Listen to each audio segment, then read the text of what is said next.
રાજ્ય સરકારના super specialist project હેઠળ રાજ્યમાં સૌપ્રથમ સુરતની નવી સિવિલ હોસ્પિટલમાં અદ્યતન કેથેટરાઇઝેશન લેબોરેટરી કેથલેબ સેવાની શરૂઆત કરવામાં આવી છે.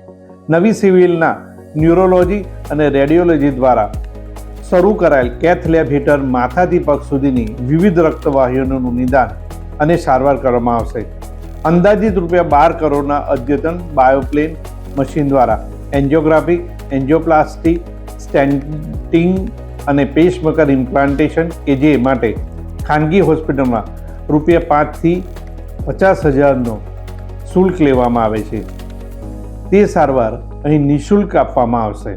નવી સિવિલ ખાતે કેથ લેબનો પ્રારંભ વેળાએ RMO doctor Ketan Nayak, interventional neurologist doctor Prayag Makwana, radiology વિભાગના professor doctor Purvi Desai, interventional radiologist doctor Hiren Rathod, nursing superintendent Neerja Patel, વિવિધ ટેકનિશિયન સહિતની સમગ્ર ટીમ અને મેડિકલ સ્ટાફ ઉપસ્થિત રહ્યા હતા.